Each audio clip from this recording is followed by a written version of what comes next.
ओम शांति। दिनांक 5 फरवरी 2025। बाप दादा के साकार मधुर महावाक्य। मीठे बच्चे, इस शरीर रूपी कपड़े को यहाँ ही छोड़ना है, इसलिए इससे ममत्व मिटा दो। कोई भी मित्र संबंधी याद न आए। प्रश्न है, जिन बच्चों में योग बल है उनकी निशानी क्या होगी? उत्तर, उन्हें किसी भी बात में थोड़ा भी धक्का नहीं आएगा, कहाँ भी लगाव नहीं होगा। समझो, आज किसी ने शरीर छोड़ा तो दुख नहीं हो सकता, क्योंकि जानते हैं इनका ड्रामा में इतना ही पार्ट था। आत्मा एक शरीर छोड़ जाए दूसरा शरीर लेगी। ओम शांति।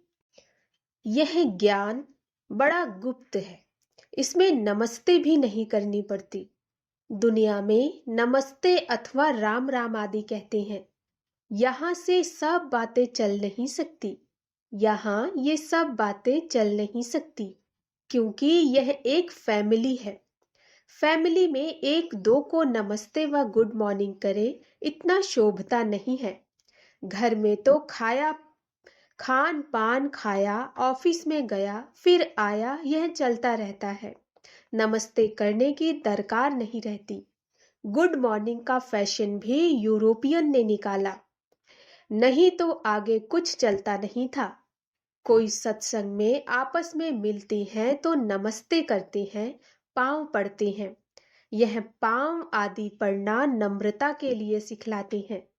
यहाँ तो तुम बच्चों को देही अभिमानी बनना है। आत्मा को क्या करेगी? फिर भी कहना तो होता है, जैसे बाबा को कहेंगे बाबा नमस्ते। अब बाप भी कहते हैं, मैं साधारण ब्रह्मा तन द्वारा तुमको पढ़ाता हूँ, इन द्वारा स्थापना कराता हूँ। कैसे? सो तो जब बाप सम्मुख हो तब समझावे, नहीं तो कोई कैसे समझे। यह बाप सम्मुख बैठ समझाती हैं तो बच्चे समझते हैं। दोनों को नमस्ते करनी पड़े। बाप दादा नमस्ते। बाहर वाले अगर यह सुने तो मूंझेंगे कि यह क्या कहते हैं बाप दादा। डबल नाम भी बहुत मनुष्यों के होते हैं ना, जैसे लक्ष्मी नारायण अथवा राधे कृष्ण, यह भी नाम है। यह तो जैसे स्त्री पुरुष इकट्ठे हो गए। अब यह तो है बाप दादा। इन बातों को तुम बच्चे ही समझ सकते हो। जरूर बाप बड़ा ठहरा, वह नाम भल डबल है, परंतु है तो एक ना। फिर दोनों नाम क्यों रख दिए हैं? अभी तुम बच्चे जानते हो यह रॉन्ग नाम है। बाबा को और तो कोई पहचान न सके। तुम कहेंगे नमस्ते बाप दादा, बाप फिर कहेंगे नमस्ते जिस्मानी रूहानी बच्चे। परंतु इतना लंबा शोभता नहीं है। अक्षर तो राइट है। तुम अभी जिस्मानी बच्चे भी हो तो रूहानी भी हो। शिव बाबा सभी आत्माओं का बाप है, और फिर प्रजापिता भी जरूर है। प्रजापिता ब्रह्मा की संतान भाई बहन है। प्रवृत्ति मार्ग हो जाता है। तुम हो सब ब्रह्मा कुमार कुमारियां। ब्रह्मा कुमार कुमारियां होने से प्रजापिता भी सिद्ध हो जाता है। इसमें अंधश्रद्धा की कोई बात नहीं। बोलो, ब्रह्मा कुमार कुमारियों को बाप से वर्षा मिलता है, ब्रह्मा से नहीं मिलता। ब्रह्मा भी शिव बाबा का बच्चा है। सूक्ष्म वतनवासी ब्रह्मा, विष्णु, शंकर, यह है रचना। इन्हों का रचयिता है शिव। शिव के लिए तो कोई कह न सके कि इनका क्रिएटर कौन। शिव का क्रिएटर कोई होता नहीं। ब्रह्मा विष्णु शंकर यह है रचना। इन्हों के भी ऊपर है शिव, सब आत्माओं का बाप। अब क्रिएटर है तो फिर प्रश्न उठता है, कब क्रिएट किया? नहीं, यह तो अनादि है। इतनी आत्माओं को कब क्रिएट किया, यह प्रश्न नहीं उठ सकता। यह अनादि ड्रामा चला आता है, बेअंत है, इसका कभी अंत नहीं होता। यह बातें तुम बच्चों में भी नंबरवार समझते हैं। यह है बहुत सहज। एक बाप के सिवाय और किसी से लगाव ना हो, कोई मरे व जिए। गायन भी है, अम्मा मरे तो भी हलवा खाना, बीबी मरे तो भी हलवा खाना। समझो, कोई भी मर जाता है, फिक्र की बात नहीं होती, क्योंकि यह ड्रामा अनादि बना हुआ है। ड्रामा अनुसार उनको इस समय जाना ही था, इसमें कर ही क्या सकते हैं। जरा भी दुखी होने की बात नहीं।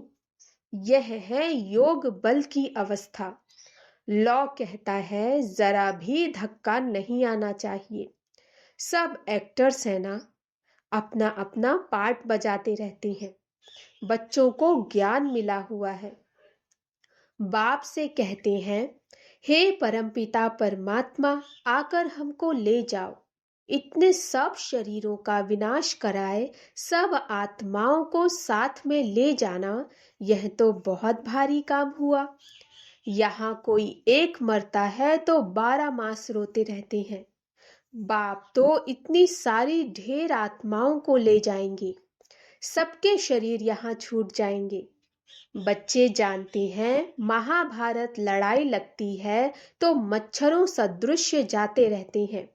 नेचुरल कैलेमिटीज भी आने की हैं। यह सारी दुनिया बदलती है। अभी देखो, इंग्लैंड रशिया आदि कितने बड़े बड़े हैं। सतयुग में यह सब थे क्या? दुनिया में यह भी किसकी बुद्धि में नहीं आता कि हमारे राज्य में यह कोई भी थे नहीं। एक ही धर्म, एक ही राज्य था। तुम्हारे में भी नंबरवार हैं जिनकी बुद्धि में अच्छी रीति बैठता है। अगर धारणा हो तो वह नशा सदैव चढ़ा रहे। नशा कोई को बहुत मुश्किल चढ़ा रहता है। मित्र संबंधी आदि सब तरफ से याद निकाल कर एक बेहद की खुशी में ठहर जाएं, बड़ी कमाल है। हाँ, यह भी अंत में होगा। पिछाड़ी में ही कर्मातीत अवस्था को पा लेते हैं। शरीर से भी भान टूट जाता है। बस अभी हम जाते हैं, यह जैसे कॉमन हो जाएगा। जैसे नाटक वाले पार्ट बजाए फिर जाते हैं घर। यह देह रूपी कपड़ा तो तुमको यहाँ ही छोड़ना है। यह कपड़े यहाँ ही लेते हैं, यहाँ ही छोड़ते हैं। यह सब नई बातें तुम्हारी बुद्धि में है और किसकी बुद्धि में नहीं। अल्फ और बे, अल्फ है सबसे ऊपर में। कहते भी हैं, ब्रह्मा द्वारा स्थापना, शंकर द्वारा विनाश, विष्णु द्वारा पालना। अच्छा, बाकी शिव का काम क्या है? ऊंचते ऊंच शिव बाबा को कोई भी जानते नहीं। कह देते वह तो सर्वव्यापी है। यह सब उनके ही रूप है। सारी दुनिया की बुद्धि में यह पक्का हो गया है, इसलिए सब तमो प्रधान बने हैं। बाप कहते हैं, सारी दुनिया दुर्गति को पाई हुई है, फिर हम ही आकर सबको सद्गति देते हैं। अगर सर्वव्यापी है तो क्या सब भगवान ही भगवान है? एक तरफ कहते ऑल ब्रदर्स, फिर कह देते ऑल फादर्स। समझते नहीं है। अब तुम बच्चों को बेहद का बाप कहते हैं। बच्चे, मुझे याद करो तो तुम्हारे विकर्म विनाश होंगे। तुम्हें इस दादा को व मम्मा को भी याद नहीं करना। बाप तो कहते हैं कि ना मम्मा ना बाबा, कोई की महिमा कुछ भी नहीं। शिव बाबा ना होता तो यह ब्रह्मा भी क्या करता? इनको याद करने से क्या होगा? हाँ, तुम जानते हो, इन द्वारा हम बाप से वर्षा ले रहे हैं, इनसे नहीं। यह भी उनसे वर्षा लेते हैं, तो याद उनको करना पड़े। किसको? शिव बाबा को। यह तो बीच में दलाल है। बच्चे और बच्ची की सगाई होती है तब याद तो एक दूसरे को करेंगे ना। शादी कराने वाला तो बीच में दलाल ठहरा। इन द्वारा बाप तुम आत्माओं की सगाई अपने साथ कराते हैं। इसलिए गायन भी है, सतगुरु मिला दलाल के रूप में। सतगुरु कोई दलाल नहीं है, सतगुरु तो निराकार है।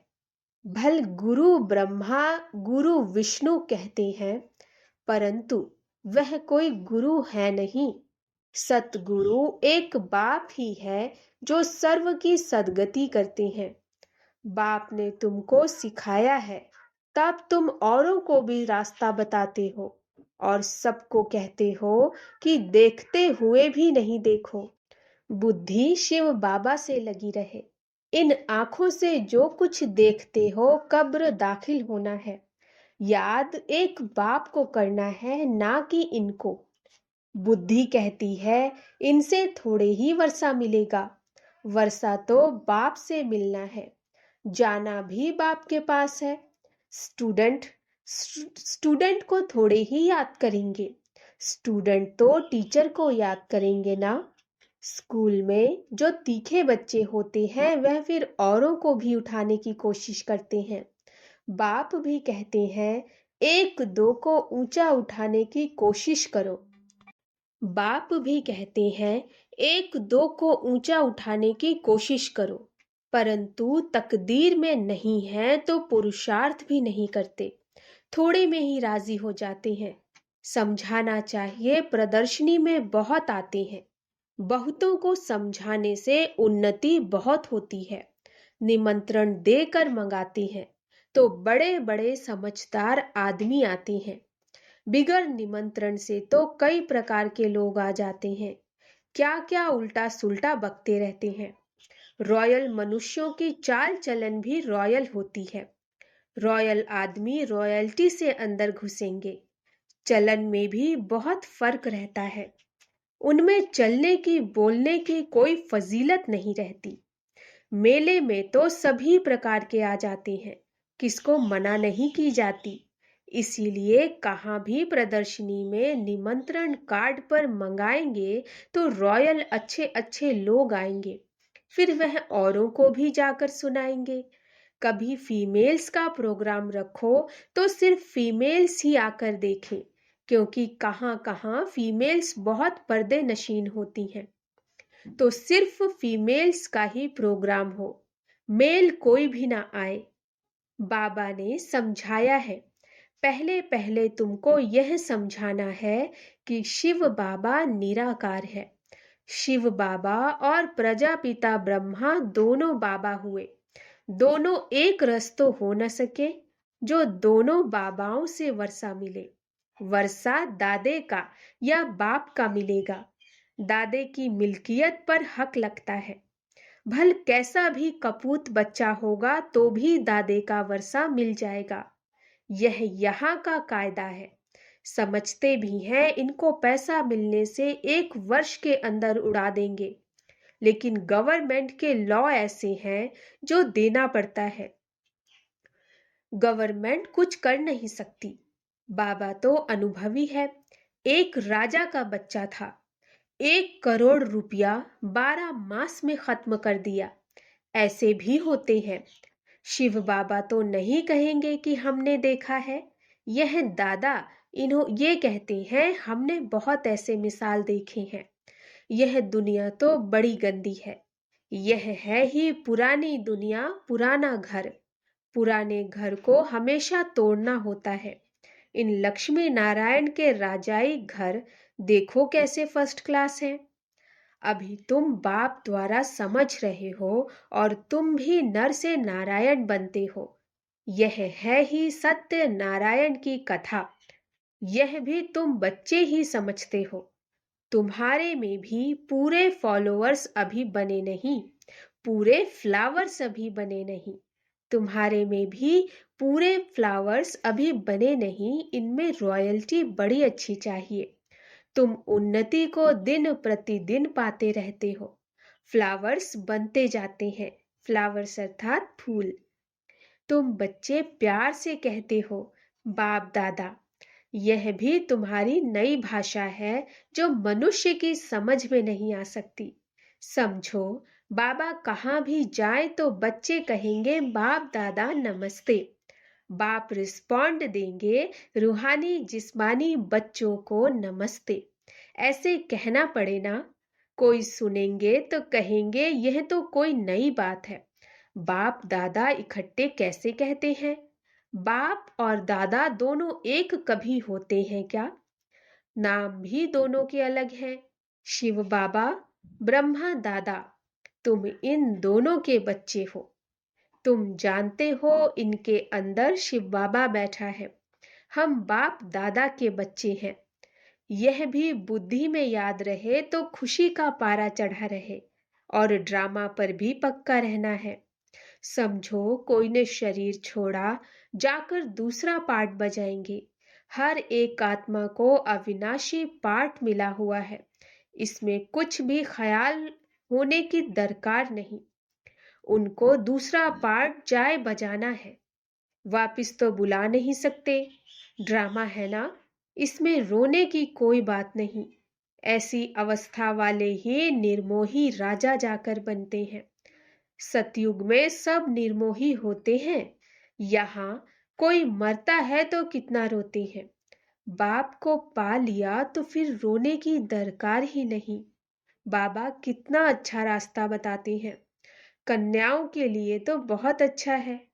बाप फालतू पैसे खर्च करें और तुम जाकर नर्क में पड़ो, इससे तो बोलो हम इन पैसों से रूहानी यूनिवर्सिटी कम हॉस्पिटल खोलेंगे, बहुतों का कल्याण करेंगे, तो तुम्हारा भी पुण्य हमारा भी पुण्य हो जाएगा। बच्चे खुद भी उत्साह में रहने वाले हों कि हम भारत को स्वर्ग बनाने के लिए तन मन धन सब खर्च करेंगे। इतना नशा रहना चाहिए। देना हो तो दो, ना देना हो तो ना दो। तुम अपना कल्याण और बहुतों का कल्याण करने नहीं चाहते हो? इतनी मस्ती होनी चाहिए। खास कुमारियों को तो बहुत खड़ा होना चाहिए। अच्छा, मीठे मीठे सिकिलधे बच्चों प्रति मात पिता बाप दादा का याद प्यार और गुड मॉर्निंग। रूहानी बाप की रूहानी बच्चों को नमस्ते। हम रूहानी बच्चों की रूहानी मात पिता बाप दादा को नमस्ते नमस्ते नमस्ते। गुड मॉर्निंग बाबा। धारणा के लिए मुख्य सार, अपनी चाल चलन बहुत रॉयल रखनी है। बहुत फजीलत से बातचीत करनी है। नम्रता का गुण धारण करना है। दूसरा, इन आंखों से जो कुछ दिखाई देता है यह सब कब्र दाखिल होना है, इसीलिए इसको देखते भी नहीं देखना। एक शिव बाबा को ही याद करना है, किसी देहधारी को नहीं। वरदान, मास्टर ज्ञान सागर बन गुड़ियों का खेल समाप्त करने वाले स्मृति सो समर्थ स्वरूप भव। मास्टर ज्ञान सागर बन गुड़ियों का खेल समाप्त करने वाले स्मृति सो समर्थ स्वरूप भव। जैसे भक्ति मार्ग में मूर्ति बनाकर पूजा आदि करते हैं, फिर उन्हें डुबो देते हैं, तो आप उसे गुड़ियों का पूजा कहते हो। ऐसे आपके सामने भी जब कोई निर्जीव असार बातें ईर्ष्या अनुमान आवेश आदि की आती हैं और आप उनका विस्तार कर अनुभव करते या कराते हो कि यही सत्य है, तो यह भी जैसे उनमें प्राण भर देते हो। फिर उन्हें ज्ञान सागर बाप की याद से बीती सो बीती कर स्व उन्नति की लहरों में डुबोते भी हो। लेकिन इसमें भी टाइम तो वेस्ट जाता है ना। इसीलिए पहले से ही मास्टर ज्ञान सागर बन स्मृति सो समर्थी भव के वरदान से इन गुड़ियों के खेल को समाप्त करो। स्लोगन, जो समय पर सहयोगी बनते हैं उन्हें एक का पदम गुना फल मिल जाता। जो समय पर सहयोगी बनते हैं उन्हें एक का पदम गुना फल मिल जाता है। अव्यक्त इशारे, एकांत प्रिय बनो, एकता और एकाग्रता को अपनाओ। जो भी राजनेताएं व धर्म नेताएं हैं उन्हों को पवित्रता और एकता का अनुभव कराओ। इसी की कमी के कारण दोनों सत्ताएं कमजोर हैं।